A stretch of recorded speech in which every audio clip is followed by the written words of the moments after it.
gather round, the curtains rising high. It's real talk time, and we'll tell you why. From old-time flicks to the silver screen, we've got the stories and the in-between. But out of real talk. Welcome to Real Talk with Sander and Nason. That's me, Nason. This is our first official episode.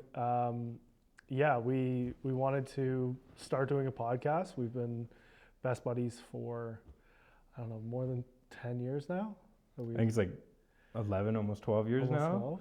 So what was that, 2013 was registration and stuff for high school? Yeah.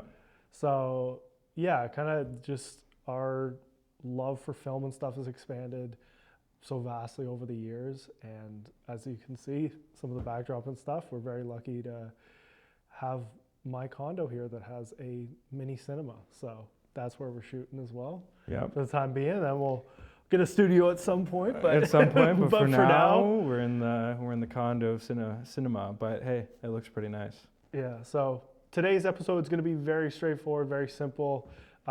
Basically, going to go over an outline as to what you can kind of expect for us at Real Talk. And then we're going to be doing our intro episode, which is the 10 best movies of all time. So we've got the IMDb list essentially pulled up right now, kind of go over those, see whether or not those still hold true in terms of whether those are actually like the best 10 movies, and then kind of give our own opinion as to what our favorite movies are. I know my list looks a little bit different than that list does, but I think there's some significance and stuff to why those movies are on the list at least, and some of them cross over Exactly. as well. So, Exactly. Yeah, let's get right into the episode, and welcome to Real Talk. Welcome to Real Talk. Okay. So yeah, we can kind of go over at least our backgrounds and stuff to start. So, like, Nason, how did you get into cinema and stuff, even from us being in drama first? So I mean, to explain where I am now. So I'm a film, TV, and commercial producer in the city of Toronto. I've been doing it for 5 years now. And yeah, I've done some cool stuff and have some fun, and there's more stuff on the horizon. I got into cinema because in grade 5, it must have been, when I was a wee little lad, I joined a drama club as a fun little exercise. And turns out that was kind of fun and enjoyable. And I kept going and kept doing it, and it turned into improv classes, and then turned into musical theater, where I performed Aladdin for the first time, and that started this itch, this cinema itch. And from there I blew up and went from an actor to a photographer to a cinematographer, back down to an electric and a grip and a PA and all these wonderful positions all over set until eventually turning into the producer that I am now. And I'm grateful for all the experience, and that was kind of the basic run of the story. Sander, how did you get into this wonderful? I feel like I had a very similar kind of start, at least, because I remember which all the drama stuff is, we wouldn't be sitting here right now if it wasn't for all that drama stuff. We wouldn't know each other because we didn't go to school in the same board, like nothing. Like, we just ended up going to the same high school and stuff together. Yep. But probably in and around the same time, like grade 5 and stuff, like I remember always doing sports camps and stuff during summer. And I remember asking my mom, just saying, hey, can I do a drama camp instead? And I wanted to do, like, the town was putting together a musical theater, and I kind of I had seen plays and stuff when I was younger. Like, I remember my earliest seeing The Lion King and stuff, and how much of a spectacle that was, how beautiful that still is on stage. Like, that is maybe one of the most impressive musicals I think I've ever seen, like, bar none. Like, we've seen so much. How many times did we go to Stratford and stuff? We saw so many amazing performances. Yeah, all over. We saw Les Mis, like, it just so many great musicals, but I think that's like my number one. So I remember that, and then asking, okay, can I do musical theater? So I remember doing, I think we did Charlie and the Chocolate Factory first. We did Hairspray. Yep. And then it kind of morphed into me wanting to go into drama and musical theater and stuff in high school. And then, I mean, it's kind of, I do some of this stuff on the side, but I don't do the same level of cinema and TV production that Nason does. Which is good, because then we have different perspectives, Yeah, yeah. viewpoints on the same thing. And you don't have the same adulterated viewpoint that I do. Yeah. You're very like ingrained in the industry. I get to look at it from your fun outside perspective of like, oh, this is the cool shit that Nason's doing right now. And it's fun to talk about it because I hear like some of this behind the scenes, but I'm like, let's just stay on my marketing side for now. So I work like a really fun 9 to 5 job. So I do marketing for an espresso equipment company, and it's awesome. And then I get to do freelance stuff, and I get to do other fun stuff like this, and it gives me a lot of time. And being married, that's very important, obviously. Yes, that is important. Which is also going to be probably one of the most fun parts of this podcast is I'm a huge movie buff. Nason's a huge movie buff, but my wife Allie doesn't know movies at all. Like has only maybe seen 5 to 10 movies in her entire life, and most of those have been with me.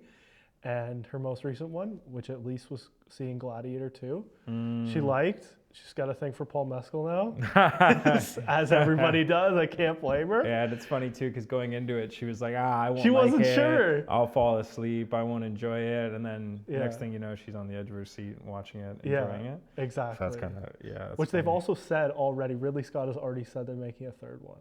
Yeah, they got greenlit instantly as soon as they made back But all of course, their like money. they're, are they even right now, or are they I think they made, I think opening weekend they made were back at 3. all their, they was at 3, because they made, what was it? They used 200 on it?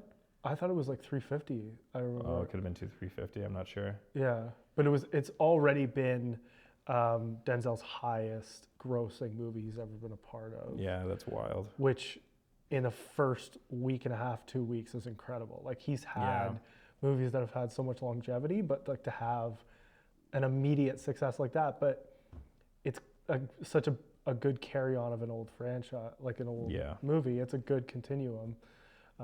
I think they did a good job. I mean, it's kind of I've seen mixed reviews and stuff, but we enjoy it. Like I enjoyed it. I thought it was good. I think it's the modern audience versus the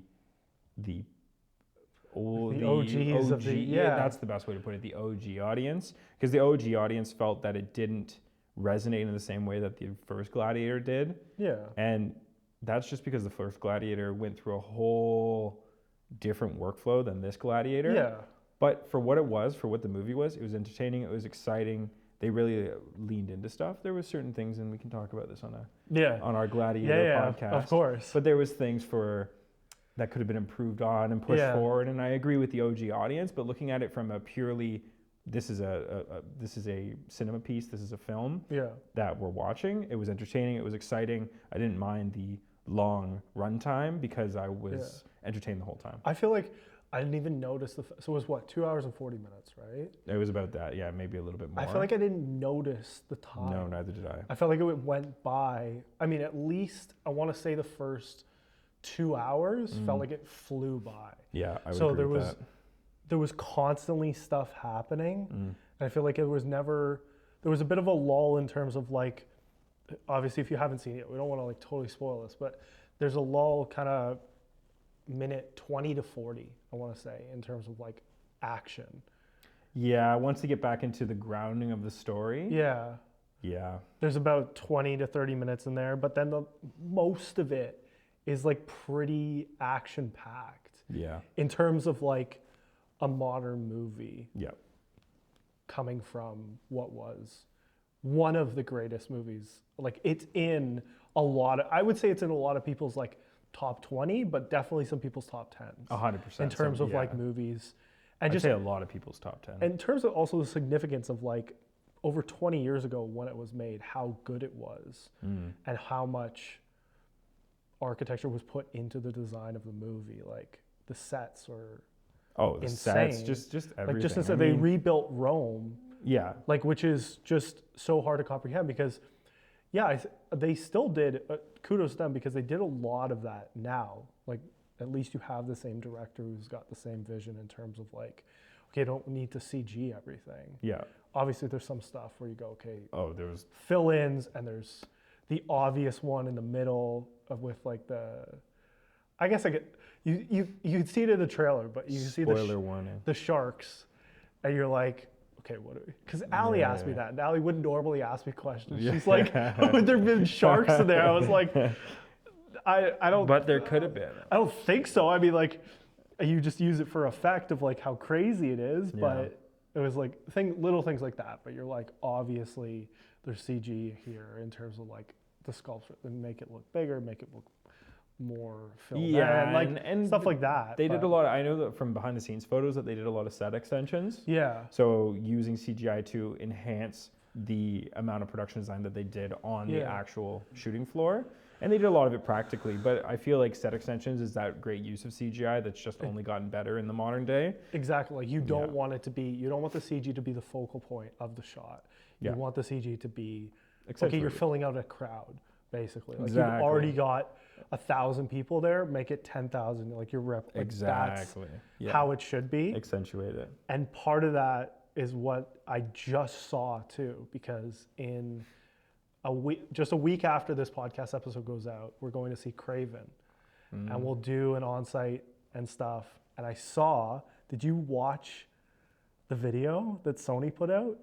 The first 8 minets? No, the first of the movie? Yeah, because of the whole, so apparently, so I was looking at it, I was kind of looking into it and stuff. I saw people talking about like, oh, why are they releasing the first 8 minutes? Like a bunch of companies have now done this a few times, and Sony just decided to do it. And it seems like they're doing it to almost preemptively, like almost a preemptive strike as to what happened with like Morbius. Because people went in with such high expectations to the movie. Yeah. And then it had maybe the worst box office of all time and the worst rating. Morbius has a kind of cult following going on. It does now because it's become like its own meme, and then they re-released it. And they should re-release it again. Yeah, just to mess with me. I want to go see it again. Morbius Part 2. But people were saying essentially like they did the first 8 minutes of Craven because of that issue. Interesting. So it was like, hey, we didn't do the same thing that we did. Trust us. But I watched it, and this isn't a spoiler because you can go and watch the first 8 minutes. Yeah, you guys can pause and go. Talking about focal point CG, rough. Oh, really? Rough. Yeah, I figured. They're doing a lot of animal stuff. I was disappointed, especially with same thing.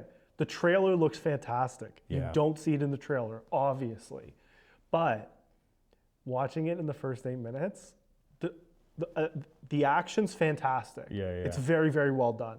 Everything looks good. And then you start watching him climb a wall, and you're like, rough. Like, oh, God. Disappointing. Oh, no. Already. It's interesting. It's interesting. He watched the first 8 minutes. I didn't watch the first 8 minutes. It's disappointing. So, you have to. And the trailer looks good. The trailer looks fantastic. We bought advanced screening. We're seeing it at IMAX night of. Yeah. And Joey's going to be there. One of our buddies. Another guy. He'll be on the podcast soon. So we're going to be interviewing him. Stay tuned for that. You'll see this obviously for Artie on the YouTube channel. Yep. Great. If you're on iTunes, your Apple Podcasts, or you're on the RSS feed, or you're on Spotify, head over to our YouTube channel. Make sure you check out those videos if you haven't already. But yeah, it was like, that's the difference between the use of like just CG to fill everything in, or CG to like CG to accentuate versus CG to carry somebody up a wall. Exactly. Like it was just exactly. You can see it. Like you'll watch it and you'll go, oh my God, like I would have done that better. Like, I can't do CG, but I'm like, I know I don't how know if you, I would have done it better, but I know who to call well, you know to a do guy it better. I know that a would guy be like, who knows a guy. Who it knows looks like a- it skipped a frame. It's Oh, kind of the best interesting. way I can describe of That's like, an interesting. they didn't render one of the frames and it jumped. Oh, interesting. He jumps too much. Like, it's not Interesting. fluid. Yeah, It doesn't look yeah. fluid. And it threw me off because now I'm going in like, what did we spend $45 on? Like, The good stuff. The good stuff. I'm hoping so because it looks like the action from what I saw looks great. Yeah. This it is does. where I'm like, okay, is it all gonna look like this? So I'm hoping it's not. Do we know the VFX house? No, I didn't. I didn't get a Okay, chance. copy that. I didn't get a chance to. I don't want to rip them yet. No, not yet. We can rip them after the movie, but yeah, it was just interesting. I was surprised. Yeah. I was surprised to see it come up. The comments were hilarious I bet they were. because everybody was saying the same thing in the comments. Like, yeah, you're doing this because Morbius flopped so hard. Yeah. Okay, so we can kind of get into the nuts and bolts. That sounds good. And so we're going to kind of go over the standard, let's call it, top 10 Yeah. of all time, Which we procured from. which we procured from IMDb, Nice. the most trusted source in cinema. For the most part. No comment, no further comment. So we're going to kind of go over the list, basic overview in terms of like who the director was, the movie, obviously, and then we'll kind of go down the list and say, do we believe that this still holds true? Is this in our top list? Does this deserve to be like number one? But this was the list that I got from IMDb. Now, already I have seen drastically mixed reviews about number one. So we're going to go number 10 first. Because I feel like that's a little bit easier to stomach before I get to number one. Yeah, 10's a good spot. I would actually agree with number 10. Mm-hmm. So at number 10, what I have is Goodfellas. At number 10. Would you put it lower to start? Obviously, we have Scorsese doing, Scorsese, one of his best. I would say, would you say one of his best or his best? Because that's how you need to, like, if there's no other Scorseses in the top 10, it has to be his best. Yeah, I would agree with that. But I don't know. Because it's good, but it's not my favorite Scorsese, though. What's your favorite Scorsese? I honestly think Casino is better than Goodfellas. I like Casino more. I don't know. Yeah, I do like It's Casino. such a toss-up because if you look at them side by side, they're so similar in terms of plot and design, it's the Scorsese style. which you get, and then you go total other way and you look at like Wolf of Wall Street, but then you look at them in terms of like overall, like Casino and Goodfellas is not based on the same kind of concept as Wolf of Wall Street in terms of a true story, right? Yeah, true. So you had to write it you had to at least direct it a certain way. But I think, yeah. is it up there? Like, is it top 10 worthy in terms of like that list? I'd have to, once we go through the other options, I'd be able to. Or we can scout it re-rank more. them and stuff. Yeah, we could re-rank it. I think that's a good call. No, I feel like it does. Is For it- the culture that it created Yeah. and the cinema practice and just the narrative style and everything Yeah. that Scorsese did with that film, I do think it deserves It's the up top there. 10. Yeah. Or is it more like a true just top 15 than a top 10? Oh, well, now we can argue. You know what, but you know what I mean? Like there's movies that are like definitively a top 10. Like there's no question that it would be on every movie buff's top 10 unless you're Yeah, insane. I do think Goodfellas It's up there. for movie Top buff, 10. 100%.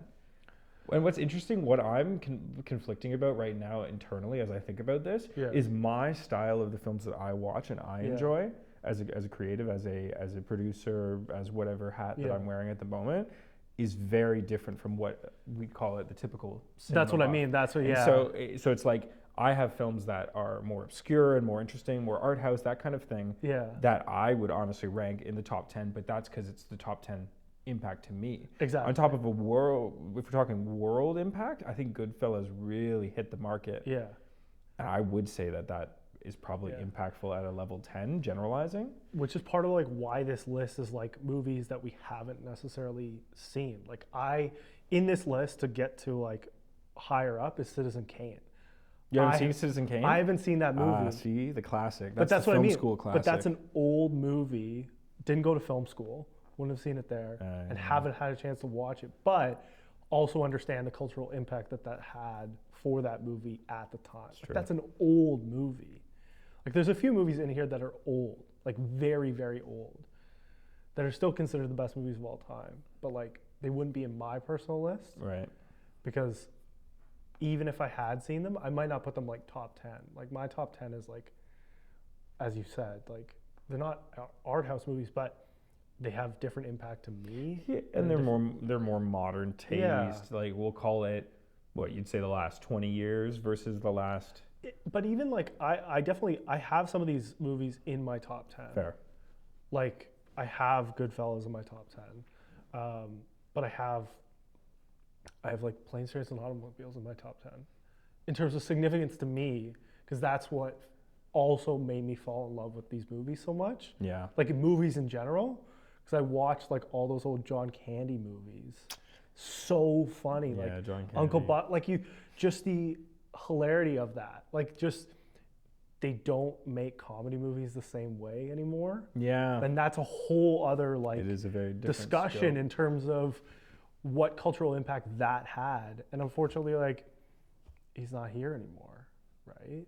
So it's like it's too bad in terms of like what those movies meant, but they just don't make comedy movies like that the same way. Like Adam Sandler does a good job, but they're not the same kind of movie. And yeah, they're different comedic styles, Yeah. and it's hard when you're changing leads. Like that's a big thing. I mean, your lead really carries it, Yeah. and John Candy did a very unique style for John Candy. He Absolutely. had a different way about himself. Yeah.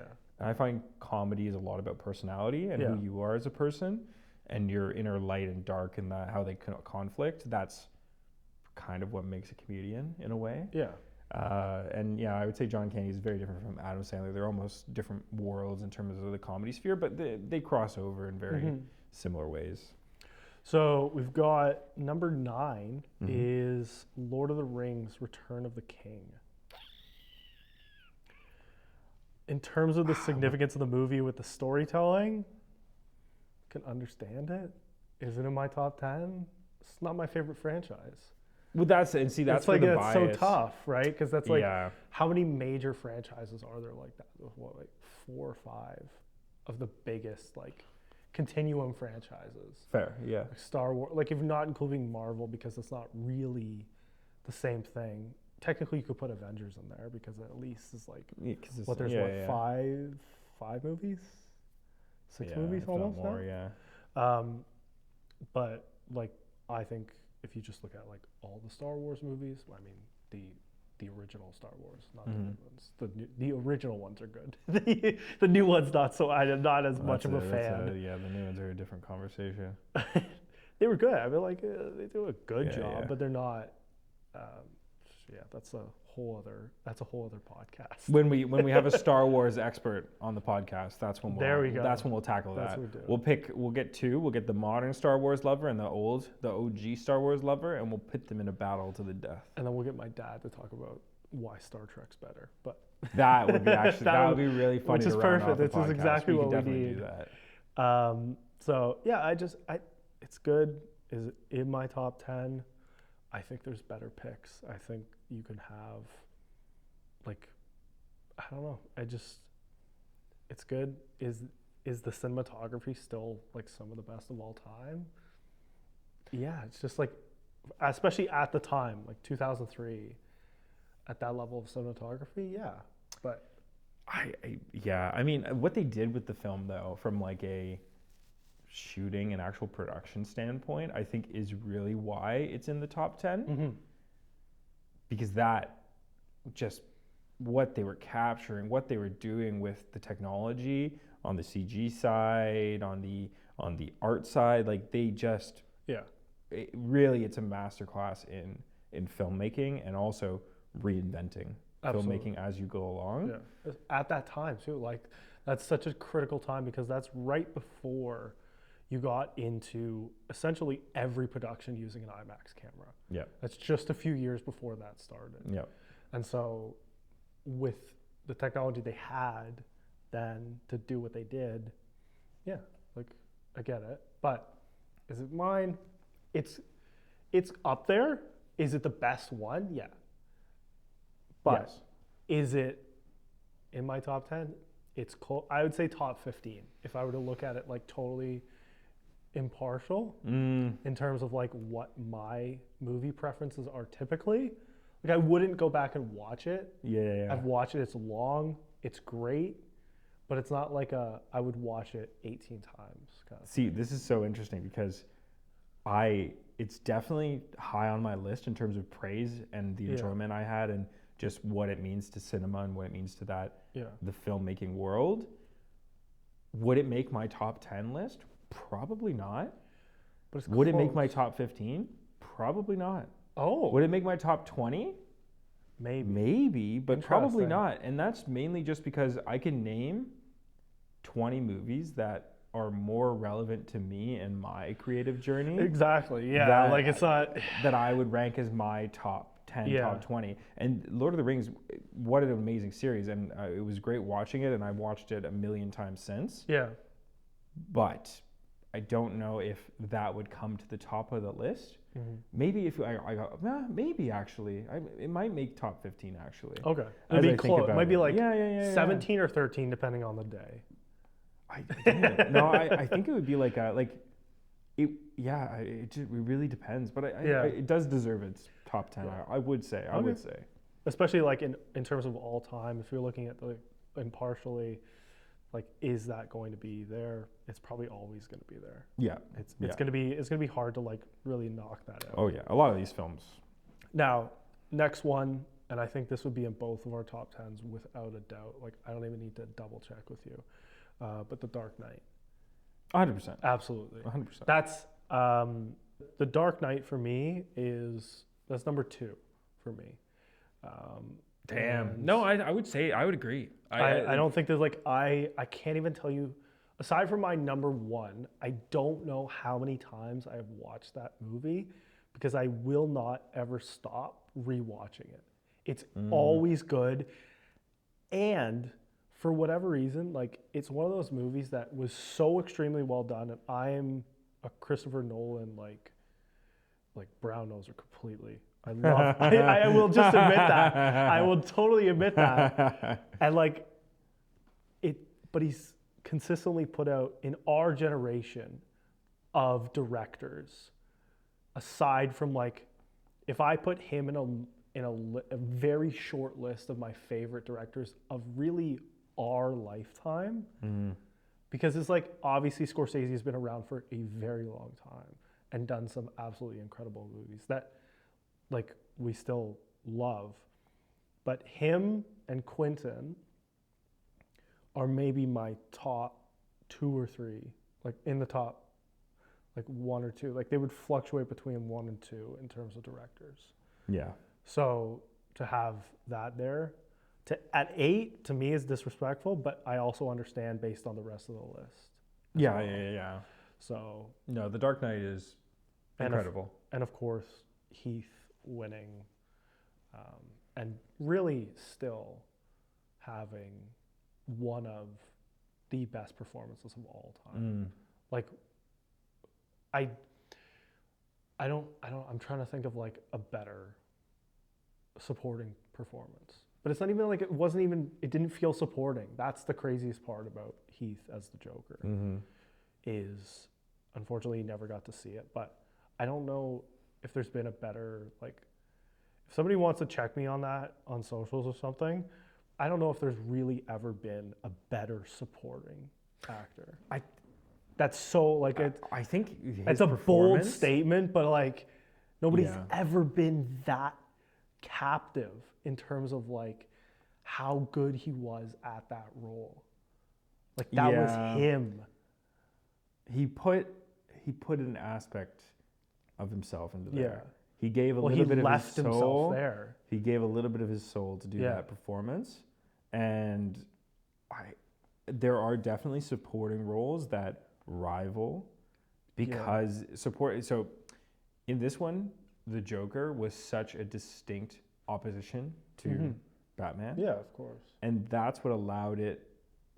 I mean, besides Heath Ledger's an incredible performance and such a polarizing and strong performance, but just having these two strong, contrasting characters in so many ways, but very alike in many ways, and complement each other so well. That's really what boiled down to like the best supporting roles, or one of the best supporting roles ever. There's lots. I'd have to do a digging, but it's creeping to the surface as I think about it. But it's really hard to beat what. That's what I mean. Like the is something actually like world. Is something on the same level as him, or is something actually beating him? So, that's my number 2. We'll get back to the list and stuff, but I think deservingly on this list, I don't put it in my top 10, as we've said. Like there's a significance of our own movie preference, but Casablanca. Yeah. Great film. Yeah. I mean, it's hard to once like. again. I wouldn't argue it. Yeah, but I wouldn't argue it in terms of like why it's on this top 10. It's an old movie. Significance of being like such a good romantic movie back in the day. Yeah. Does it hold up now? No. If you say what Casablanca is, unless somebody's like a decent movie buff, they probably don't know what it is. Like if we're being honest, like it's that's true. a good point. Yeah. But does it deserve to be on this list in terms of like how we look at movies in general? I actually think so. Yeah. I think it deserves to be on like really just a top 10 of all time. Is it my top 10? No, because I've watched it. Would I watch it again? Maybe to show Allie, because I don't know, but it's an old movie she might not enjoy. So we don't know for sure. Okay, so we got, that was number 7. So number 6 is 2001: A Space Odyssey. I'd say so. Yeah. At number 6. Door, Hal. I would say at number 6. Yeah, I mean, especially again, as we're talking about directors and stuff, Stanley is like one of the best directors of all time. Kubrick. Yeah. Like I'd say up there, like top 5 in terms of best. Wouldn't have gone to the moon without him. Pretty much. Yeah. Is that the same year? Is it? No, so 68 it came out. Was it 69? Or 60? Or was it early 7? Oh, jeez. No, like we're from Canada, so like obviously we weren't, but the US, was it late 60s or early, I don't know, whatever it was. But I want to say 69, but I don't think that's true. I don't know if that's true.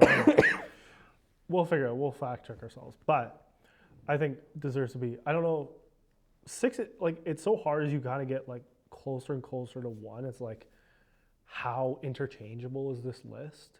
Like, is it just a pretty fluid list of top 10, or is it like, it's 6, but it couldn't be 4? It just depends who you talk to, I think. And like, depends who you're asking that day. Did it say what metric IMDb's rating it based on? It's based on like everybody's rating. Like all-time rating. Like all-time rating of that these makes sense. movies. You know what? That's good. Do we have a nice size of the populace? It's no, just I can pull it up. I just put it all into notes and stuff. No, it's not that relevant, but that's good to know. But it's just like all-time rating of these movies. So the interesting thing is, why possible newer movies aren't on this list is they simply don't have enough ratings. Like if I were to add some of these, but if I were to add some, like these could have like 500,000 or 1 million ratings on IMDb. It's like, okay, you're watching a movie, but are you actually like putting a rating into IMDb? Yeah. So it's like, especially all the newer ones, if I were to put like Interstellar in this list, yeah, I might believe that it's like the best, but if it's not on this list, it just might not have enough ratings. So this is kind of, it's it's just a general populace vote. I think the newer top 10 list, and we might see some overlay, but it would be to reference Letterboxd. Yeah, there you go. And Letterboxd would probably have a much more modern take on the top 10 movies. Yeah. But that's also interesting because I think the IMDb list is a more broader reach. That's what I mean, yeah. Letterboxd, you're going to get a little bit more nuanced in what the actual top 10 would be. Yeah, I mean, we can absolutely reference it. We talk about it. But yeah, so that's there. One that I think, so number 5, one that I think should actually be higher, and I have seen it higher previously, but I'm surprised it's number 5, is Shawshank Redemption. I was surprised to see it at number 5. I thought it was like always number 1 or number 2 for everybody. I have it in my top 10, like without a doubt. I've seen it a handful of different times. It's incredible, but I know from watching it with a variety of people, because Shawshank was one of those that I remember watching in lecture with, I want to say maybe 100 other people. Oh, yeah. And seeing the mixed reviews, because we had the little buttons. Oh, interesting. So we all had the little clickers, and we rated it out of 10. Yeah. And I remember being surprised actually at how many people just didn't really care for it. Interesting. And I think it was just because of the themes that Shawshank tackles. Yeah. And I guess it depends on like how diverse your class is and stuff. Yeah, Yeah. And that's what I mean. Like it's an older, like it's 1994, which is older than we are, and it's like that would be considered old for everybody in our class and stuff. Like nobody's really watching a 60s or 70s movies for the most part. But yeah, I can understand that. But like some people would just find it boring. Yeah. Like it is. There's no pace to the movie. Like it is just pretty slow and straightforward the whole time. But that's also what makes it like a beautiful film. So also a movie, as we talked about, Allie has not seen Shawshank Redemption. So we might be getting a divorce. I'll let you guys know. Surprising? No, not surprising at all. But yeah, just needless to say it, and we need to watch that movie. So number 4, which is also on my top 10, is Pulp Fiction. Yep. Yeah. Absolutely no doubt. Top 4, top 5, I would say, I would say it actually is. Yeah, I think it's Tarantino. You said number 3? Number 4. Number 4. I think that's right. You think 4 is right? I think 4 is right. I would put we'll other see, movies. We'll see once we go through 1, 2, 3, but I think the impact Pulp Fiction had, though. I would say the other ones have more impact. You think so? I would agree. Okay. Yeah. Number 2, I would swap for a different movie for me personally, but the other 2 I think have way more impact than Pulp Fiction does. Fair. Okay. And so number 3, the 90s, the early 90s were a crazy time for movies. So Pulp Fiction was 1994, Shawshank was 94, and number 3 is Schindler's List, was 93. In terms of impact, one of the most like heart-wrenching, but also like most impactful films of like, especially the 90s, I would say. Yeah. In terms of like what it was about. And if you don't know, obviously, and Denzel maybe said it the best. I don't know if you've seen that. I love watching like the clips of the interviews and stuff, but like somebody asked Denzel a while ago, like years ago, about if he felt like it was important for a certain movie to be directed by a black director versus like a Jewish director and stuff. You saw that clip, and it's like, it's like, it's culture. Like, it's culture because like, a lot of people could have done that film. Like Scorsese could have done Schindler's List. It would have been good, but it would have been different. Yeah, and Spielberg could have done. Spielberg could have done like it, but you kind of look at it, you go, Spielberg was like the only person that could properly do what needed to be done for culture, understanding, that film. Community impact, just all of the important things that you're aware of. And that's what makes your movie special. I mean, that's why Scorsese had the ability to transform the worlds of Casino and Goodfellas. And because that was so real to like who he is. But also why it made Wolf of Wall Street so good. because like as much as the Jordan Belfort story was that way and it was that crazy, Scorsese just elevates it and takes it to like this whole other level. You go, Yeah. this is one of the craziest movies of all time, and it's still. The early 2010s were like a crazy time for movies too. You have some of the best, like you have Wolf of Wall Street, you have Interstellar, like you have some incredible movies, and some of them have gone downhill. Well, the 90s and the 2000s were a time when movies were making so much money. Yeah. It was the director's era. You had studios and investors taking risks on films. Yeah. And TV and everything, because it didn't matter what you made in the box office. It mattered, but it didn't matter as much as it matters right now in the current scope of it. It mattered in the 90s and 2000s. You had DVD sales, you had all these specialty services where you would make a good chunk of cash back. Yeah. Modern day, we're looking at streaming services. They're a little bit leaner, more cost effective. Yeah.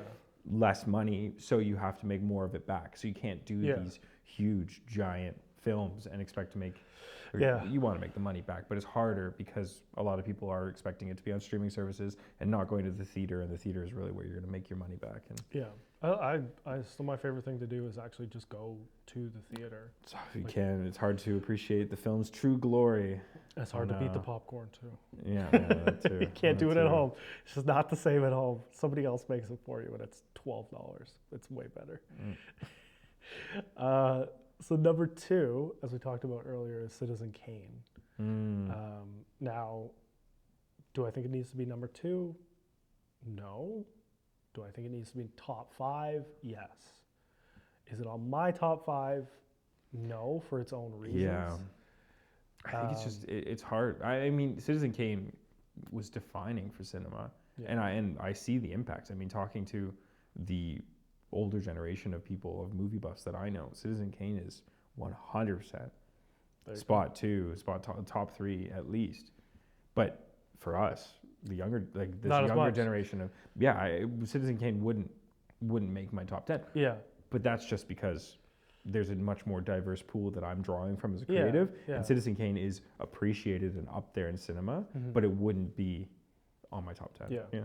Fair enough. Interesting though. And number 1 on the official list is The Godfather, which I feel like would be a controversial pick for a lot of people, but currently is number 1. Now, do I feel like it's up there? Yeah. Do I feel like it's number 1? Not quite. I'd put other things at number 1, but I can understand the significance in terms of like the time as to when it was made and the significance of the movie. But it's I would then agree. You also have to look at it as like, is it the most epic mafia movie of all time? Because if you're going to do that versus Goodfellas, different storytelling, like you have different directors and stuff. But it's Al Pacino versus like De Niro, basically. Right? So it's kind of like, how are you looking at like between the two? 100% Godfather. It's such an iconic film. So many moments from it. The style, the cinematography, like just the stories that I hear from the production of that film and what they had to go through to get that film. Yeah. Like they paid creative, physical, everything. Yeah. Blood, sweat, tears.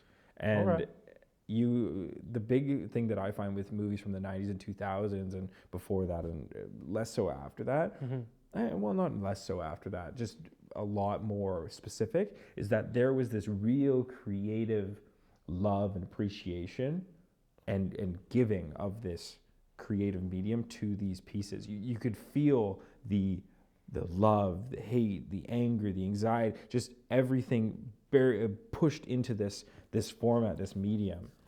And we can get into this on another podcast, but I think it's something to do with the switch from film to digital. Fair enough. Cinematography. It's there's the answer. It could be. I think film just has that special extra layer of emulsion that captures emotion and really allows it to translate to screen. And there's a lot of other practical reasons onto why cinema changed so drastically, but the way that Godfather came around, 100%, it deserves that I would say so. On the IMDb list, generalizing to a larger audience, Yeah. 100%, it deserves that top 1 spot. So we've kind of gone over at least the general top 10. We can kind of get into our own, but mine is, I feel like there's a few on here that are at least older. Does it emulate some of the lists that we just talked about? Yeah, a little bit, but for the most part, aside from like one that is really as new as it gets, I feel like. I did not put Oppenheimer on here, even though I debated it, because I said that it was Christopher Nolan's second best film that he's ever done, and I was actually wrong, and I realized that after I said it, and I'm still thinking about the fact that I said that standing outside the movie theater after we watched it. Remember we were talking outside, the three of us, and we were talking about like... Oh, but you ranked it, what did you say was number 1 in that moment? You said Interstellar? I said Interstellar, and I stick by that 100%. Number 1. That's my number 1. And then I Oppenheimer. forgot that I was not including The Dark Knight, because I always forget that that's Christopher Nolan, because it's just like I disconnect it from some of the other stuff that he's done, because some of the other stuff seems so similar in a way. Well, you know what? Oppenheimer was a man coming to terms with himself. Yeah. And I think I said that afterwards. Yeah. I remember walking out of that theater and being like, wow. It was an incredible film. Nolan really captured a man coming to terms with something that he was so proud of. Yeah. And yet so scared of. And really coming to terms with himself through that experience and that growth, and along with all the other things that happened to him, personal, business, professional, all those things. But really, I loved how that movie showed a character's transformation. Yeah, it was a great film. If you haven't watched Oppenheimer yet, you probably watched Barbie instead. But that's nowhere near my top 100. But it was okay, I heard. So. I'm gonna quickly run through my list. If you disagree with any of these, that's on you. You haven't seen them probably. But I'm starting at number 10 because I feel like 10 is actually a controversial pick.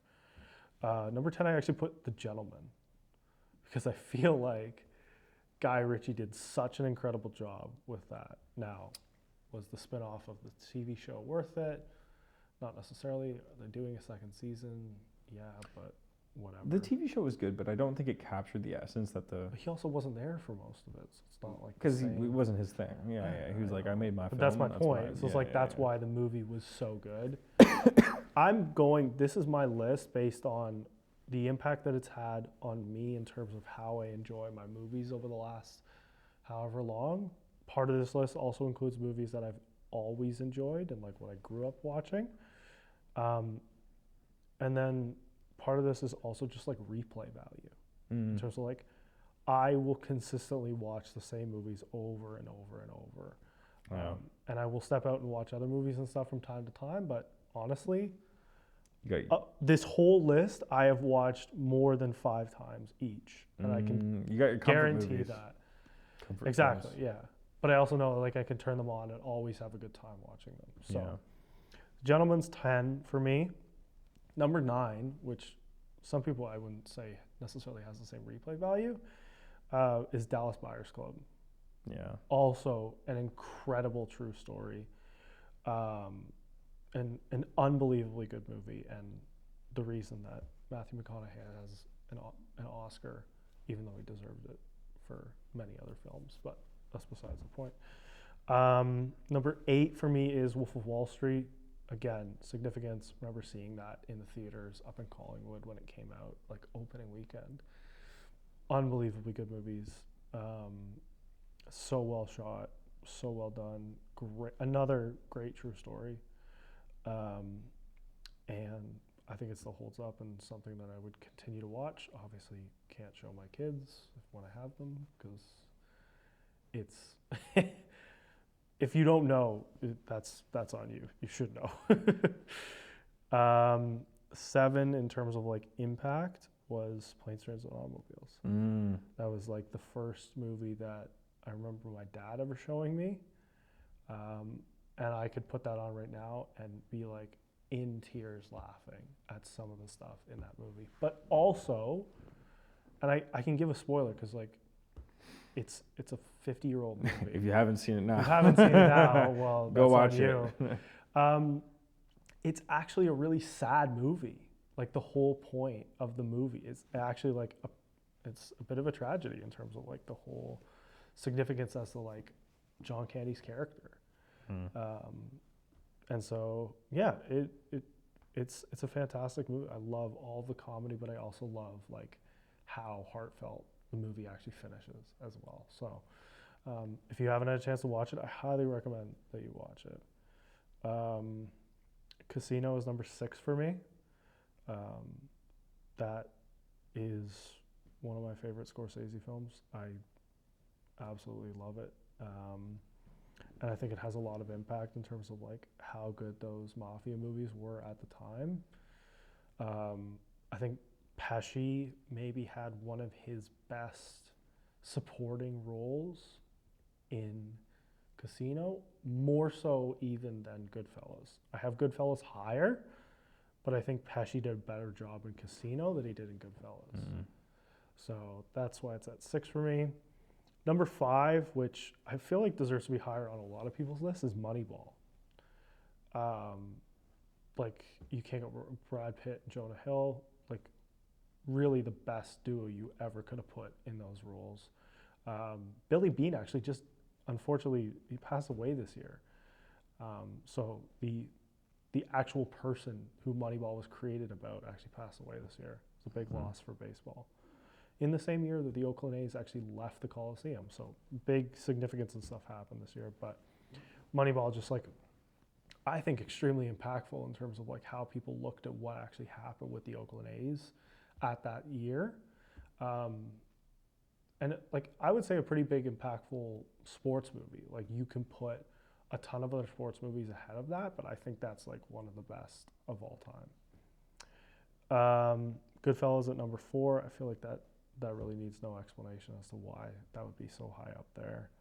Shawshank Redemption at 3, as we talked about it being just one of the best of all time. I still think it's one of the best. I love the pacing. Again, some people are going to find it boring. They're not going to enjoy it as much, but I enjoyed it.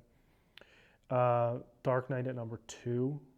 So we have number 1 and number 2 both going to, of course, Christopher Nolan. But as I just brown nose it even further. But Dark Knight number 2 for obvious reasons in terms of like the impact, the performance, everything about it. And my number 1, my favorite movie of all time is Interstellar.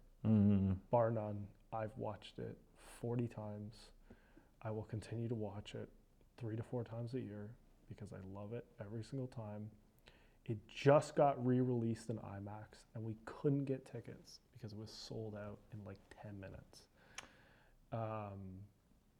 Goes to show the and impact. I never got a chance to watch it in IMAX in the first place.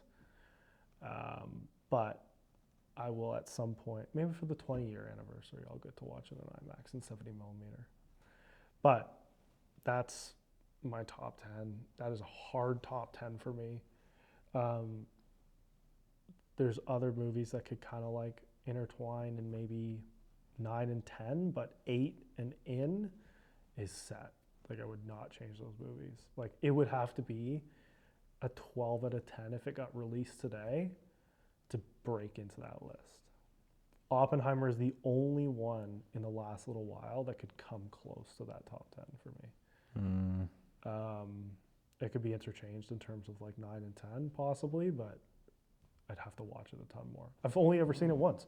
We only got to watch it once. I haven't watched it on like streaming services or anything. So that's my top 10. So close it. Jeez. Yeah, no, I it's so, like, top 10s are really hard. And it's really hard when you have an overwhelming appreciation for cinema. Yeah. And for the creative world behind cinema. Yeah. And you could take 100 movies and try to narrow them down Oh into God. like the 10. You'd have to, like, to do it properly, you'd have to pick from a giant sample size Yeah. and really, really narrow it down. Like, in no particular order, some of the films that I just, like, are newer. Yeah. So from my side, I really appreciate transformative cinema. Mm-hmm. And what that means is cinema that is the world, Yeah. or is a version of the world, an aspect of the world, the future, the past, whatever the case is, but you feel grounded in the characters. Okay. You feel grounded in the characters, but the world is so distinctly different, but you don't feel alienated from it because you're so intertwined in it. Yeah. And so in no particular order, we have, there's some realism movies. So like Midsummer, Society of the Snow, incredible, by the way, if you haven't seen it. Movies that I haven't seen. So Highly recommend. Nason's schooling me now. That's mostly Nason gets into like very, like very specific movies. Yeah. I have like blockbuster movies on my top 10. No, but it's fair because those are the ones that have, I mean, blockbuster films are the ones that have impact on the largest amount of people. But when you talk to creatives, I find that their lists, and maybe what we'll do is going forward as we do interviews with a lot of the film industry, as we're going to explore a lot of, we're going to definitely ask them their top 3, or even their top 5 films, just so that we can really understand where everybody's sitting. And you guys from home, we'll keep a poll or something along those lines of everybody's top 3 and build that out into a master list and see who comes up multiple times and everything like that. But you were saying like transformative. I swear, I thought you were about to say Transformers. Well, I was like, wait a second. Hear me out. I was like, Megan Fox looked good in those old movies. She looked good. If you're going to watch robots destroy robots, it's good. It's great. Yeah. It's great. Same with Godzilla. It's like, I'm not going to Godzilla to watch a heartfelt story. I'm also not going to watch for the plot either. I'm going to watch big monsters fight each other. Exactly. That's it. Godzilla versus Kong. Like, That's I want to see that. Like, also, you know what's in that same vein is Pacific Rim. I'm watching humans have to build robots to fight kaiju. Like, why would I not do that? I think about cinema, the more I'm like, the list is huge. The list it's crazy. I like No Country for Old Men. Oh, Coen Brothers. That's top 15 for me. Yeah. Grand Budapest Hotel. Oh my God, I'm like forgetting. That was the hard part about like constructing that list, is like you forget the movies that you have seen that you don't like. The Budapest is like, Grand Budapest is, I would say that's top. No Country for Old Men is maybe top 15 for me. Dune 1.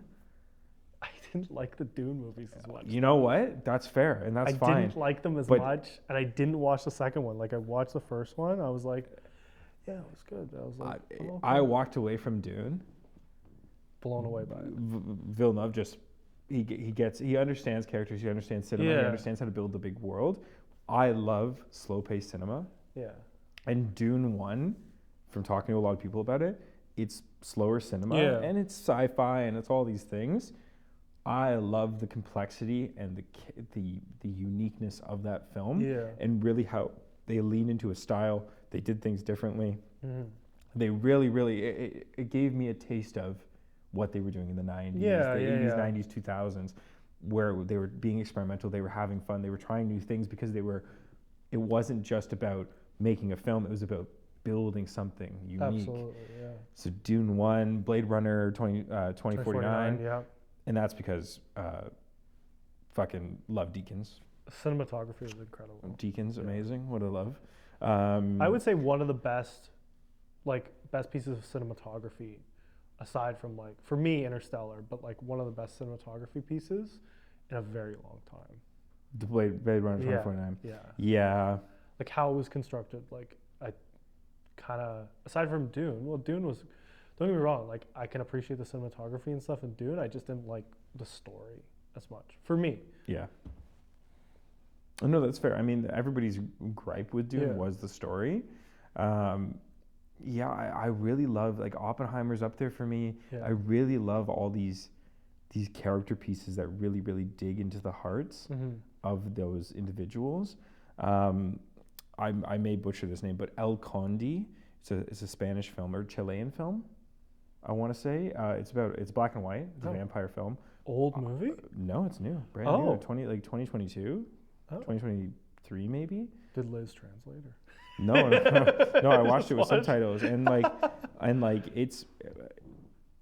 it was so, like, a lot of everybody I watched it with, the group of people the friends I watched it with, didn't like it. And I walked away from it being like, whoa, what a gross, vile, but amazing and interesting character piece. Yeah. It was a film, so it's a vampire film. Yeah.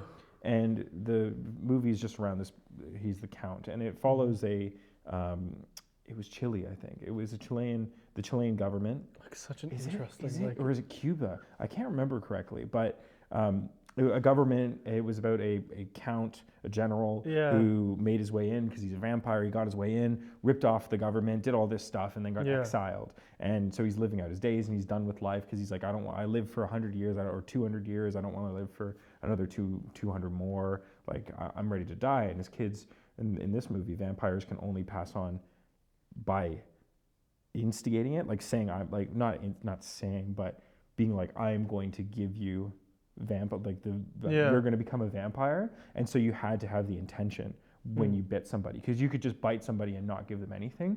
And so there was such a limited amount of vampires, and everybody wanted this. So all his kids, he had like 4 kids, 5 kids, they all wanted to be vampires. They wanted to inherit the family fortune, but they couldn't because their dad was like, screw you guys. Interesting. No interest. Like you guys can go off, live your life, whatever. You only come to me for money. Fuck off. Yeah. And it was great. It was such just an interesting, different film, and I was so impressed by Complete art house movie. And like totally different. Yeah. Like Korean drama, Burning, incredible. Parasite. Parasite was very good. Parasite. What's the one? Old Boy? No. Oh my God. The original. Oh, I think it's Old Boy. No, that feels wrong. Might be. Old Boy. What else? Then we get into Asian cinema, and it's like just. I haven't seen any. They just got all of them. Yeah, but it's so funny because I'm thinking about my top 10. Yeah. I'm thinking, and the more I think, the more I'm like, holy shit! Like, there's so many movies that have had such a genuine impact on me and my creative world that it's like so hard to narrow down. And I mean, you can even get into bad ones like Transformers. I appreciate Transformers for what it is. Yeah. Pacific Rim, the Godzilla films, the new Godzilla is incredible. Godzilla -1. Very good. Hats off. Actually, very good. No, like they did a very good job with that film. Yeah. Once again, it was like a grounded character piece, grounded world, but it didn't feel like I stepped outside and looked at the world. It felt like I had been transformed to a different world that we were experiencing that was very real but not real at the same time. Yeah. So they hit that suspend your disbelief perfectly. Exactly. Oh God, the list goes on and on and on. Oh, what else? It's a big list. It's an incredible list, and I mean, like, I can grab all these, like, every movie. There's things about it that I just love. Yeah. Clockwork Orange, like another Kubrick film that I feel like doesn't get enough love. Pirates of the Caribbean. Oh yeah. All like good. All very well done too. And the other day, actually, you know, a superhero movie I watched that I was like genuinely like, this was a good film. Madam Web. No. Okay. Oh no. Daredevil. The movie? The movie Daredevil. The movie Daredevil with Ben Affleck. Yeah. Honestly, I watched it again with Bullseye and Elektra and the Kingpin. Yeah. Kingpin in that film's a cool dude. Like his intro and everything, I'm like, yes, that's how you introduce the big head honcho. See, I like it so much of how they did it for the TV show and stuff. Yeah. It's hard to for me to compare it to how that movie was. Oh, I that's feel like fair. the TV show is so exceptional. I mean, the TV show is a lot more in line with how the comics are, and I know that the TV show made the comic book fandom very happy. Yeah. Whereas the film didn't have that as much impact. Yeah. But once again, I feel like the reason I'm intrigued by that film is because of the creative muscles that were pulled and had to Yeah, be worked in yeah. order to create that piece, and just seeing like what characters leaned into it, and Yeah. or like how great the characters were and how well rounded they are. Yeah, I mean my list goes on and on and on, and the more we talk about it, the more we think about it, the more it's like just Yeah, there's so much to the list. yeah. Oh my God, yeah. It's actually insane. Would you put either Gladiator in that as well? Oh, Gladiator 1. The first one? Yeah. Yeah. It's really good. So As I we were watched talking about that as well. Yeah. well, it's crazy. I watched there's this I mean, we could talk about AI on another podcast, but there's this artificial intelligence that was trained to enhance movies. So it would take the clip and it would enhance it and just create something that's more modern in line. So the color's a bit more saturated, less grain, a little bit more of that digital sharpness. And I saw Gladiator 1 enhanced by this AI that they had, and it was amazing. Yeah. Like I watched a clip and I was like, I don't remember that scene from Gladiator. And I watched I went and watched Gladiator 1. Yeah. And I was like, oh, it's this It scene. did happen. Yeah. Yeah. On my signal. And I was like, but it was amazing. And seeing any film transformed into a modern day lens, like Citizen Kane, to take that film, colorize it, and put it into modern day digital for an audience, and just take away the attributes that make it that era. Yeah. I feel like a lot of people would be like, wow, this is an incredible film. And I think that'd be interesting to do. Yeah. Right? And then so looking at the top 10 list, it's like, I didn't see this. Oh, Casablanca's a bit old, blah blah blah blah blah, like all of that stuff. I feel like if you took away the things that people judge on, the slower pace, you the modernize audio, everything, and modernize it, you put them all side by side, I feel like that top 10 list will sit there. Which is why and people will watch it and enjoy that top 10 list. That's it. For a reason. Yeah. Yeah. And that kind of like summarizes the way that top 10 lists are handled, really, is like, if you gave it the same specs as you currently have, is it a true top 10? Yeah. And like, the best way to describe that is, if you remade them all with AI that we have now, it probably would. So it's like, that's good. That's how you know it's real. Yeah. Yeah, it's really, the concept of top, like, I mean, everybody always asks in the film industry, what's your top movie? What's your favorite movie? It's like, oh God, do you that's have hard. one though? Like, this is where, let's get into this. Do you have one? Do I have one? I would say, if I had to base one film,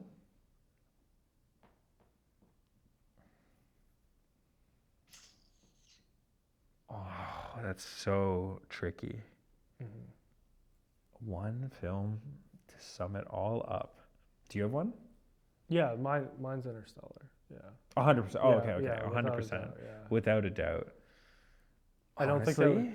That's what I mean. Like, I don't think that would ever change either. Yeah. See, mine fluctuates. Mine fluctuates as things go, and depending on what mood I'm in. Yeah. But I'll just commit to Blade Runner 2049. Say that, and I go, that's a good pick though. And then I'm like, if I truly, for enjoyment, because like Blade Runner 2049 is a, you gotta sit down and be ready to watch that movie. Right, and it's a perfect case for me as like from a creative side, like that's a film type that I aspire to make and to build towards. That's fair. Yeah. And so that's like a professional interest and enjoyment, because that's so perfect in its way. Yeah. But from an enjoyment perspective, I like The Dark Knight could easily take number one. Yeah. Because of just like the impact that it had when it came out. When I watched it, it was like, damn, Batman's cool. Yeah. Not Batman's cool, but he's really cool. Yeah, like and he's Heath the Ledger man, as the Joker. Wow. Yeah. So it's hard, but then you could look at like Godfather. Like I'd totally put that, because there's a lot of things that I learned and a lot of ways to tell a story that I learned from Godfather. You could put Shawshank, you could put Schindler's List, you could put like any of those could be my number one, and I'd be okay with that. Yeah, that's fair. Yeah. And that's also a good way, that's a healthy way to look at it too. Like again, my number one is based on like so many factors, but the fact that I will like always continue to rewatch that film, never get bored of it, and I could put it on at any given time and like enjoy it and also explain every single thing that happens in that movie to somebody. And like understanding the time verse and like how things are set in different dimensions and stuff, and like explaining, because there's so much complexity to that the depth in which that film is shot in all of the timelines that are associated does not ring true in many other films. Like it's not possible because there simply isn't a storyline for it. There's only a handful of like really good films that follow kind of the same patterns in terms of like how they have different built-in timelines and stuff. And like if you look at Fight Club, like there's so much to that. Like obviously there's different people, like if you haven't watched Fight Club obviously, but different. Fight Club's another good one. Yeah, Fight Club's another good one. But same, like there's different concepts to that kind of ring true in both movies. But yeah, it will, since it came out, and it's been 10 years, but it will always be my number one. Again, like unless something crazy comes in, which is not impossible, but yeah, it would be hard to beat. Interstellar is it's a good number one spot, 100%. So I would say that's pretty much it in terms of like our top 10s and stuff. Yeah, that was pretty much our first podcast. It was a pretty solid start, I'd say for Real Talk. Yeah, it's great. So I'd say next time, I think we were talking about it, but next time we're gonna do Christmas movies, because we are getting into the season, as they say. Christmas spirit, because that'll be coming out the 12th? No, the 13th. Yeah, we'll talk about some animated classics for Christmas films. We got to do best Christmas films. Is Die Hard a Christmas film? Worst Christmas film. The typical Christmas conversations. Is Die Hard a Christmas film? Is the number one topic for next week's podcast. Does it deserve the spot of one of the best of all time? So that's pretty much it for us here at Real Talk from Sander and Nason. Signing out. We will see you guys in the next episode. Thank you guys. Appreciate you. Thank you. Bye. It's the place to be for movie magic and history. From Chaplin's Grin to a blockbuster scene, Talk's got it all in between. Real talk. Real talk.